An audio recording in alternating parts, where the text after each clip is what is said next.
have to. Let's see it. And good evening, everybody, and happy Sunday, and welcome back, sports fans, as slowly things are coming out of COVID-19 from the pandemic. Great stuff once again as we are here right now. You're listening and watching On Deck right now. Coming to you live from my Facebook page at On Deck CSR right now.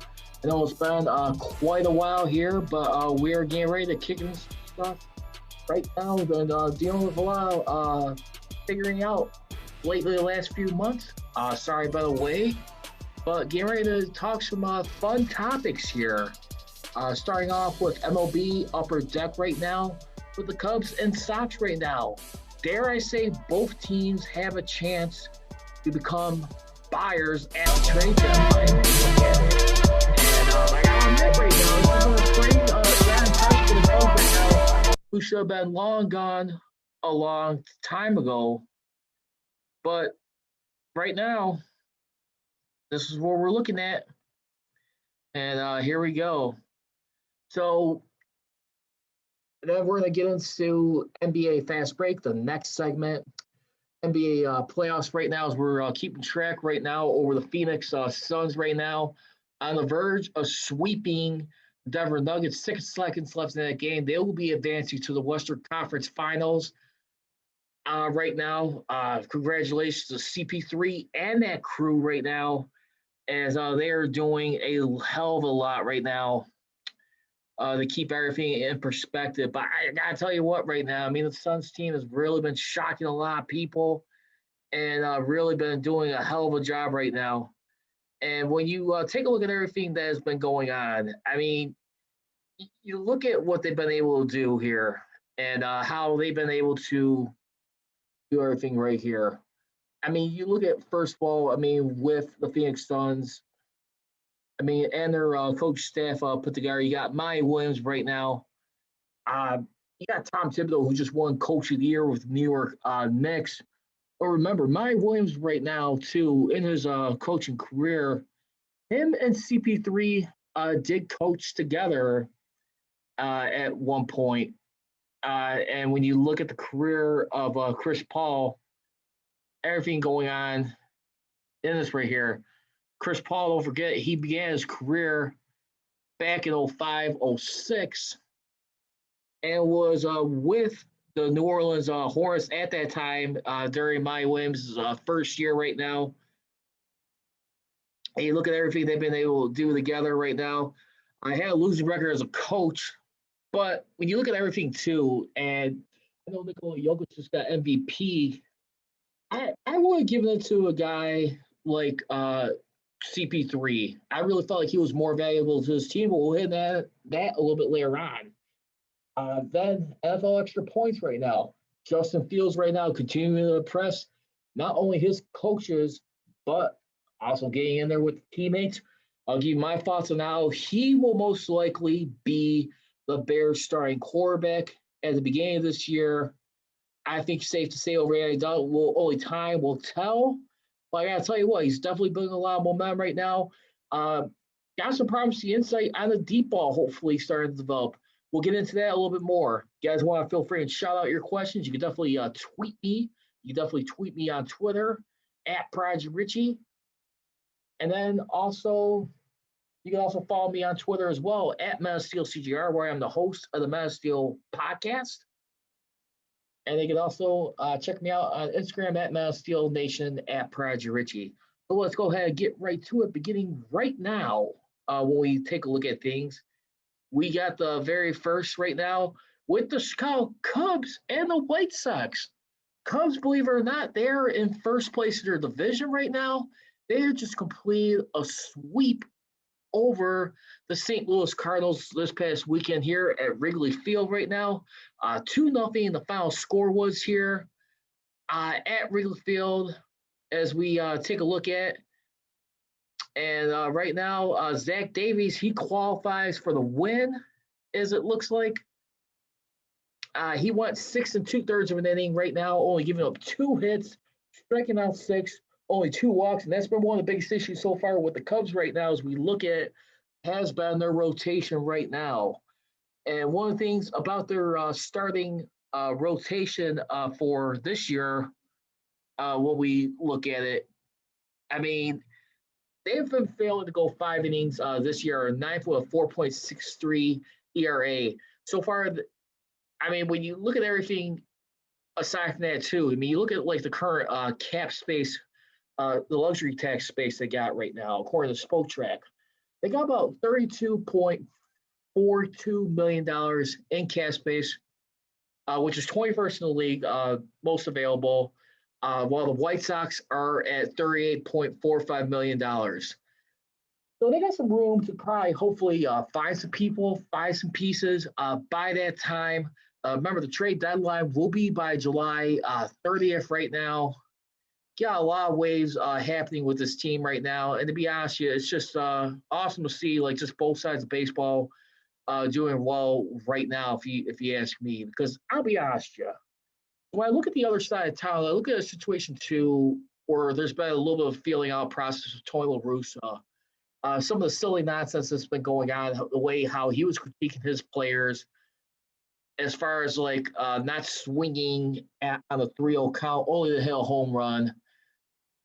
I think the only most embarrassing thing that he has said this year, which I do not agree with, is or not agree with, but I'm just very disappointed with, is how you're not aware after coming back after over 10 years, not knowing the extra inning rule.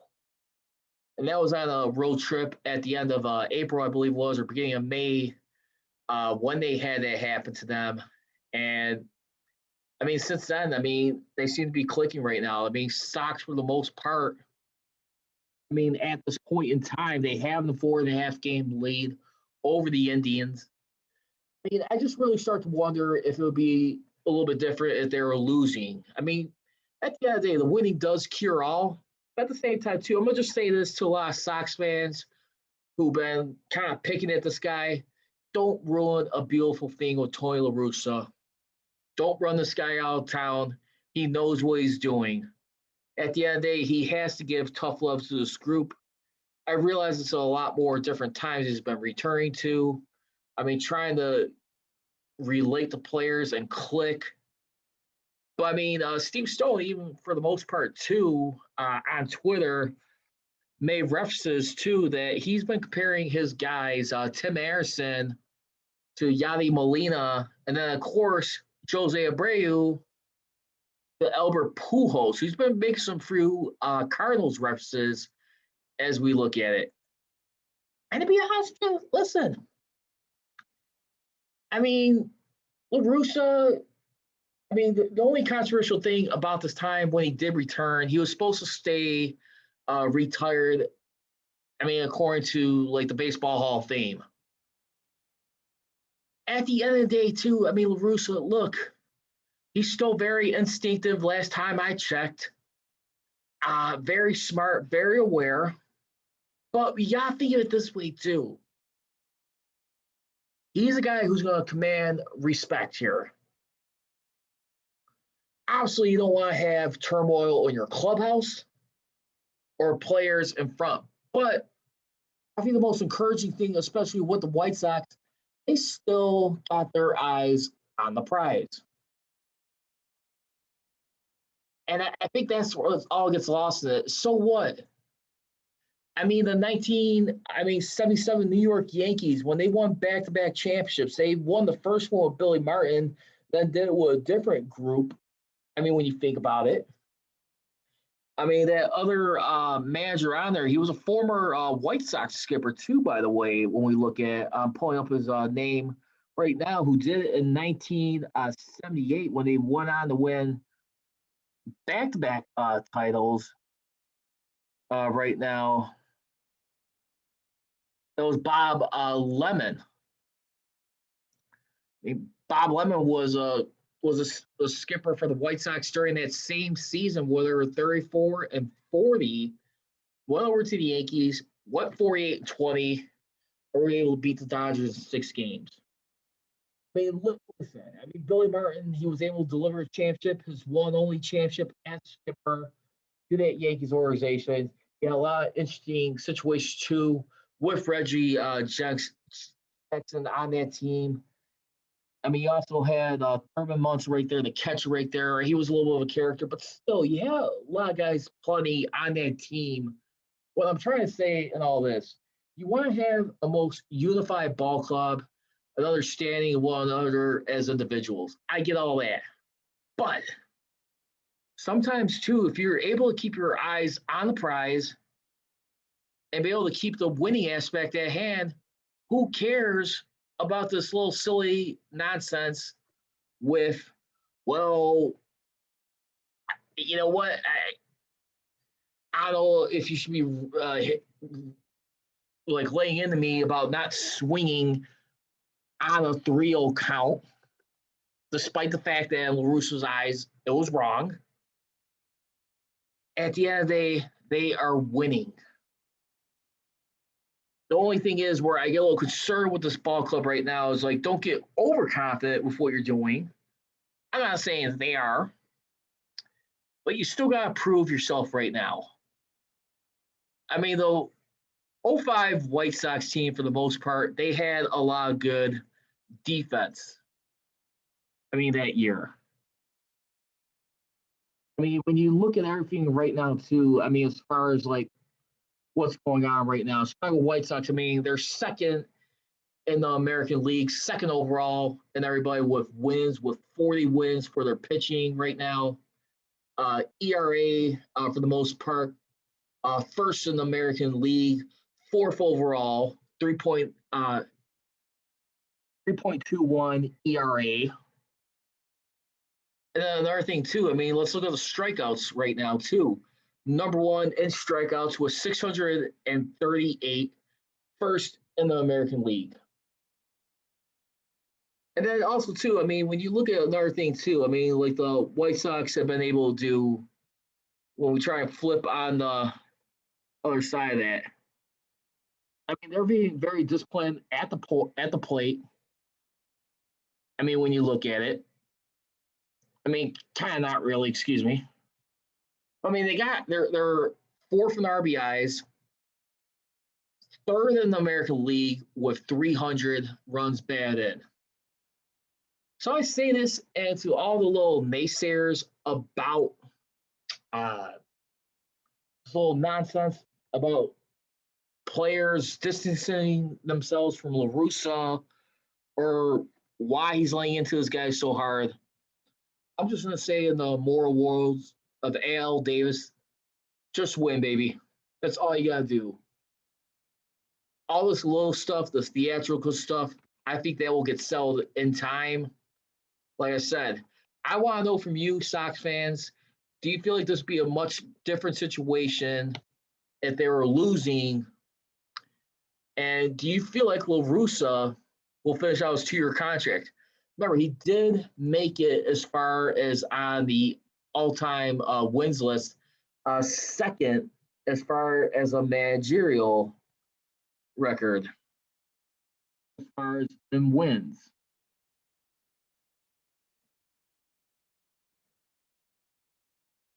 He passed John McGraw right now. He's got 2,768 wins right now. That's only second behind Connie Mack right now.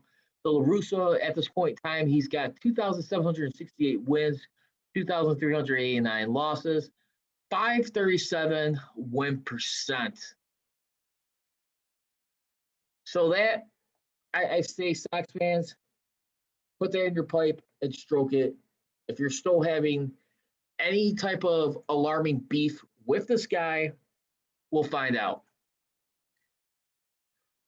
For the Chicago Cubs right now, like I said, I mean, I think definitely their pitching is going to be pivotal. But when you look at right now, Judd Hoyer right now, who's trying to take over the ship from Theo Epstein, who's no longer with the ball club. Theo Epstein, who right now, as we take a look at everything, he's working as a consultant. I really like to see how he's able to follow up from that, because at the end of the day, you look at the Cubs right now. I mean, they had some payroll questionable decisions right now the last couple of years, more particularly getting Craig Kimbrell.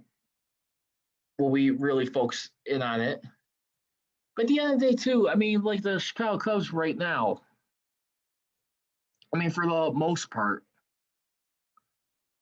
I mean, right now, I mean, saves. Right now, they are fourth in that category in saves. And for the guy who's getting those saves, it is Craig Kimbrell right now, who's got 17 for the year.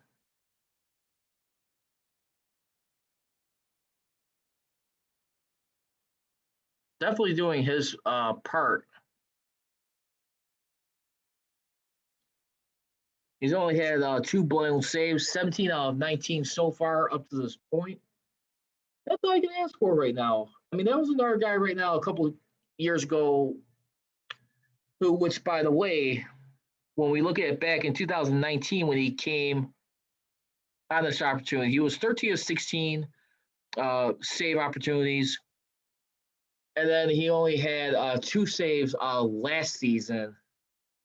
And I think that year his ERA definitely skyrocketed. He had 5.2 ERA. Now he's at 0.68. But remember, I mean, how many games that team played last year in that shortened season, only playing 60 games. But it was still enough to hang on and win the division. I feel like right now, the Cubs right now, they kind of got that Chicago Blackhawks feel as far as like in Chicago. Because all you still got guys like an Anthony Rizzo, a Jason Hayward. You got Chris Bryant right now. He's going to be the question mark right now. If they're able to maintain him going forward, since he put about a free agent this season, they still got star power around. Know what it's like to make a playoff push and what's done to get a championship. I think people will be sadly mistaken to bet against this group. Again, I'm not sure how much it's going to translate into a World Series push, but I definitely do feel like right now it's a team you don't bet against. And plus, another fact too, welcome back fans. I mean, Friday is when we saw the red tape of restrictions being lifted off. Fans being back in the stadiums. I mean, like a regular field, a full house. I mean, right now, according to Jed Hoyer, having small crowds earlier in the season never felt quite the same, according to team president Jed Hoyer, prior to his team's 8-5 win. I think it's pretty awesome to be here. Now, this is the beauty of the place. It will really be loud all weekend with great weather. This is sort of symbolic of opening the city right now. Still tied in the division for first place with the Brewers. But I tell you what, listen, when you're in a COVID year and you're having that crowd pump noise from sound effects, it is a hell of a lot different right now. And what better way to kick off, I mean, that tradition right there with Bill Murray, who I think sung the 7 inning stretch this weekend. I'm not sure which game it was exactly, but you look at everything that's been going on, and this definitely right now, you see how much fans mean to this game and how an honor it is to be back and just seeing people just get back and support right now. Again, feel free to hit me up on Twitter at Prodigy Richey, as well as at MassDealCGR. I'm the host of the MassDeal podcast as well. We want to get more of your comments right here as we get ready to hit into the first break here. Only going to be doing 2-minute breaks for the show, but I want to hear how you guys are feeling right now. Going on right now, final thoughts right now. Cubs, I gotta definitely feel like they're being buyers at the trade line. Sox, we'll wait and see. I definitely want to see why not. But at the same time, too, if you're going to make a World Series push, you got to do what you got to do. I definitely do feel like for the Cubs right now, one thing is that they could find an available starting pitcher right now.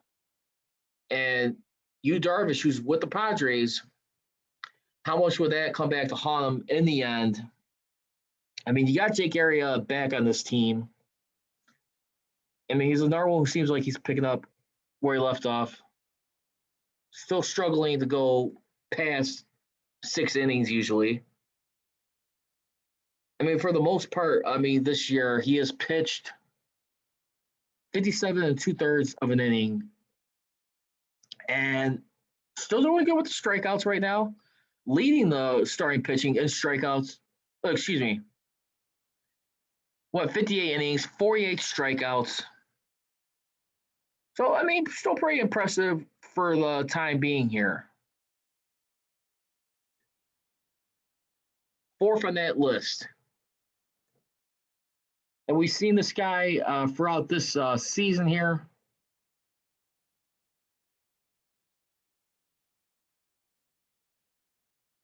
Doing pretty well. This is definitely a welcome sight for sore eyes right now. But as we look at it, is able to go 6 innings pitched this season 4 times.